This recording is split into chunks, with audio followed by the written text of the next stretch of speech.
On February 10th at approximately 1:20 p.m., RCMP received a report of an active shooter at Tumbler Ridge Secondary School. A police-initiated public alert was issued as officers responded. Police are conducting further searches of other homes and properties to determine whether anyone else may be injured or otherwise linked to today's events. Right now, ang anak ko nasa school ngayon. Tapos may mangyayaring ganito, ano ang naiisip mo ngayon? To everyone that who would be watching this video, let's be very, very vigilant, careful, and let's do everything to protect our family.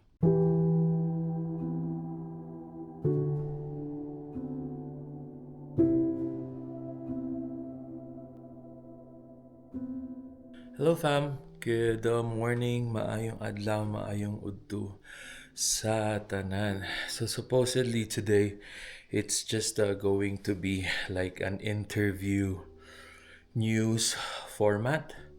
Pero gusto ko na lang din i-share kung anong nangyayari dito sa Calgary. More so with the weather first. And sabihin ko sa inyo mamaya fam kung bakit ganong format ang naisip ko for today. So, the weather in Calgary right now is super sunny fam. Pero -4, -5 yung weather. So, sarado na muna natin.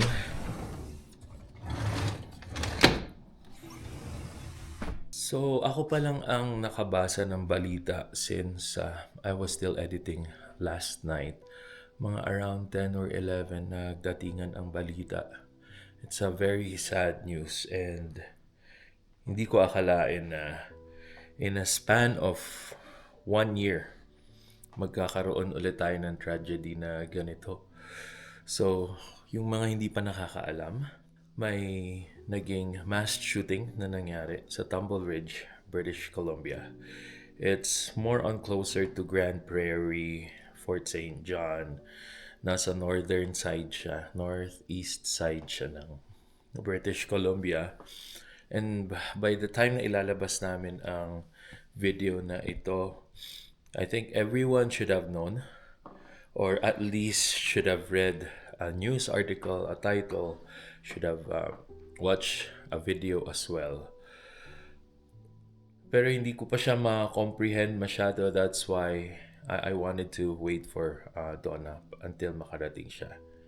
And saka kami gagawa ng video. Kasi more on, I think, disturbing for fathers. Pero sobrang affected din ang mothers dun sa nangyari. It's a mass shooting again na nangyari sa school. It was really devastating. Hindi ko rin ma-explain yung nararamdaman ko kagabi. Kasi at the end of the day, you thought that this wouldn't, or at least it would be very less to happen in Canada. Alam naman natin sa US, their gun restrictions are very lenient. So expected mo na may higher chances na magkaroon ng gun violence or mass shooting. And of course, based din dun sa mga news. Pero ito, what happened to Canada, I think it's also related to gun rules, gun restrictions, allowed automatic rifle weapons. So madaming causes nito and ng issue. So hopefully, for each video moving forward, if we could touch base on some of the issues na ad hoc pag naisip namin ito na ay pwede nating i-discuss. But for this video, I'm just going to show you what I've read, I've researched so far. Hindi ko siya kayang gawin kagabi. So that's what I did this morning. And hopefully we'll be able to release it as soon as we can. And yeah, big news to all over the world. I can see big news outlets, news channels sharing. But yeah, why not share dun sa insights naman natin and what would a normal Filipino that's staying in Canada would feel right now. Ang anak ko nasa school ngayon. Tapos may mangyayaring ganito, ano ang naiisip mo ngayon after mong dalhin yung mga anak mo sa school? So, yeah, we'll be sharing a couple of points, but mainly we'll focus on the news and what we have gathered so far. So, see you later, fam. Hello, fam. So, I'm back here. Nandito ako sa office namin sa taas. And I couldn't wait for Donna on this matter. Kasi gusto ko magkaroon ng isang portion talaga na focus lang on the news itself. So really, this is deeply distressing and sobrang tragic ng event na nangyari dito sa Tumbler Ridge, British Columbia.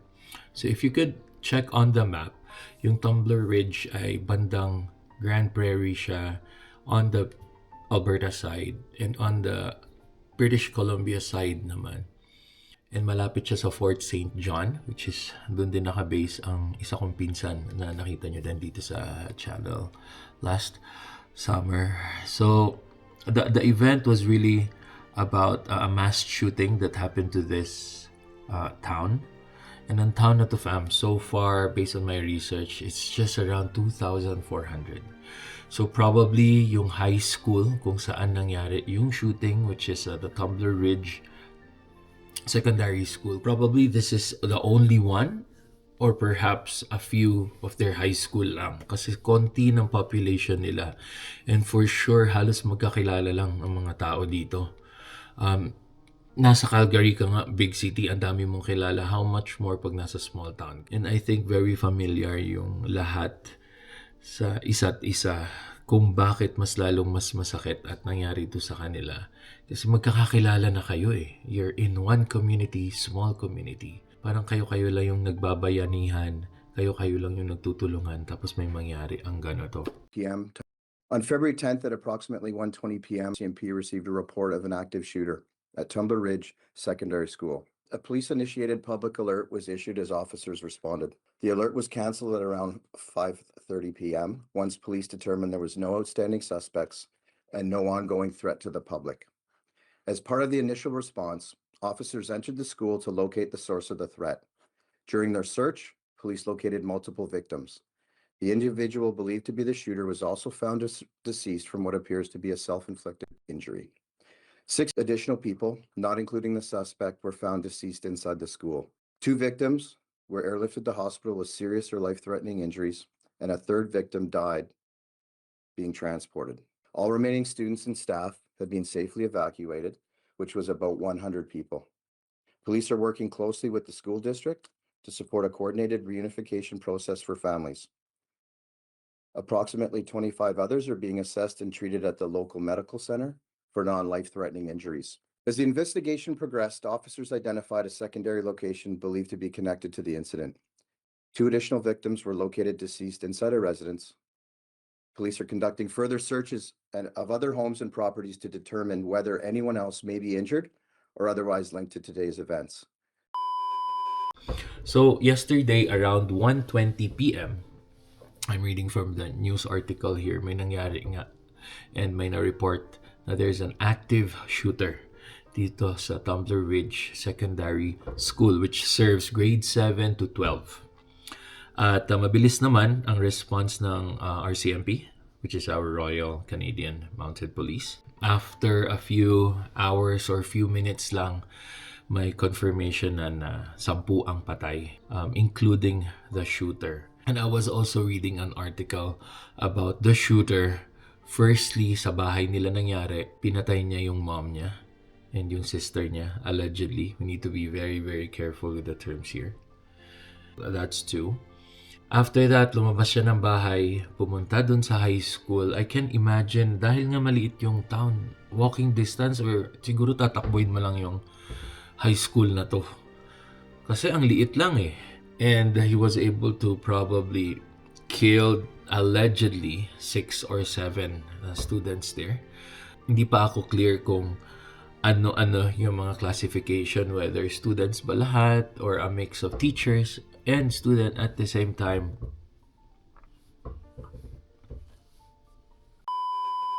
Apart from that, the suspected shooter then, nakita siya, self-inflicted injury na, basically suicide. So siya ang pang 9 or 10. It's either 9 or 10. And 25 were injured. Imagine na may biglang bumabaril. Siyempre magtatakbuhan ng mga tao, may panic and all. So may babangga sa wall, sa door, may mababasag na salamin. So 25 ang na-injured while nangyayari ito, and they were seriously hurt ang nakalagay dito sa article from CBC-CA. Grabe ang nangyari. Since maliit nga ang town, sabi din ng minister ng BC o ng British Columbia na of course ang clinic nila or ang medical facility nila doon ay maliit. Just really for that town. If may emergency, lalo na ganito kadami, in-airlift talaga nila papuntang ibang-ibang lugar para maasikaso ang mga victims at ang mga na-injured.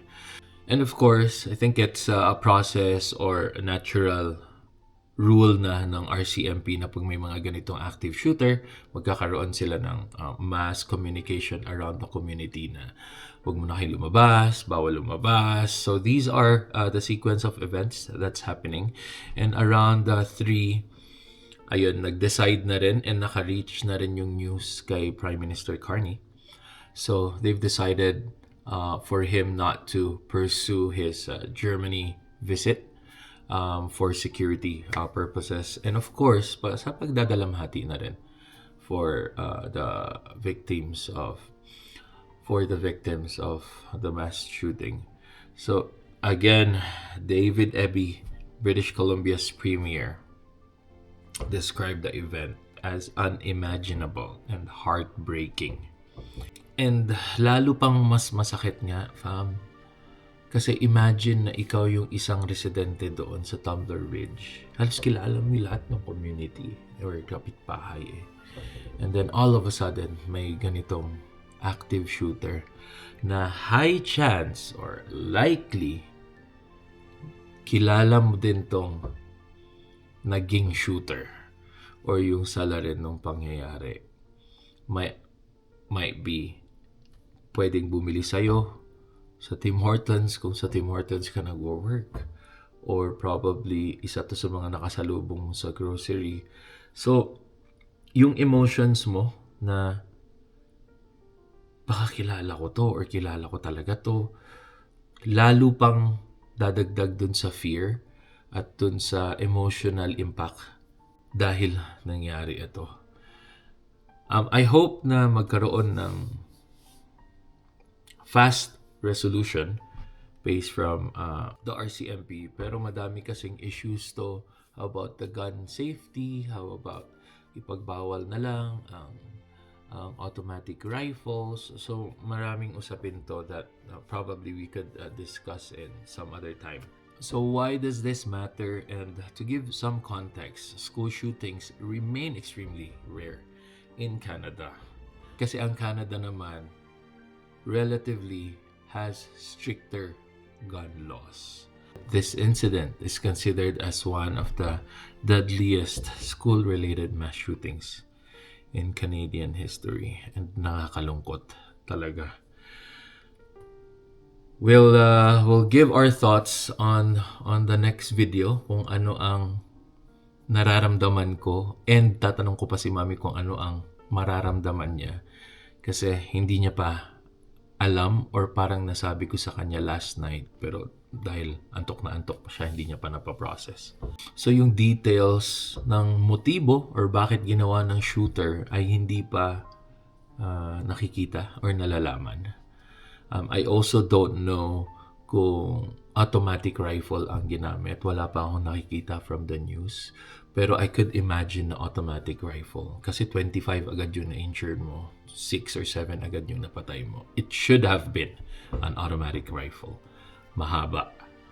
Armalite, kumbaga. At hindi siya handgun. So hirap ng ganito kasi we know that guns are allowed here in Canada. So we just need to protect ourselves really. And we really, really need to be very, very careful, fam. Hindi pa rin ako makapaniwala. Again, within 1 year, nangyari ulit ang isang mass shooting or mass homicide. Pagpatay. This one, and yung last time nung nasa Australia kami, nangyari naman yung Vancouver na incident or ng homicide. Nakakalungkot talaga. So, to close the video, dito ko na siya tatapusin. If may Filipino community tayo dyan sa Tumbler Ridge, mag-ingat po kayo. And our hearts go out to everyone there na affected sa Tumbler Ridge. Lalo na dun sa mga pamilya na naapektuhan sa families na who have lost their loved ones. We're praying for you guys. We know that you have a great support there and great community. To everyone who will be watching this video, let's be very, very vigilant, careful, and let's do everything to protect our family. So on the next video, I'm going to discuss, I'll be with Donna, just to share some insights on what would be our feeling moving forward. Lalo na may mga anak tayo na nasa school din. Again, kakahatid ko lang, fam, ng mga kids ko sa school. Hopefully nakatulong to sa pag-spread ng news and awareness sa ating mga kababayan, lalo na dyan sa Tumbler Ridge and around the area. Please, mag-ingat po kayong lahat. God bless. And we'll see you on the next video po. Take care. And God bless Canada.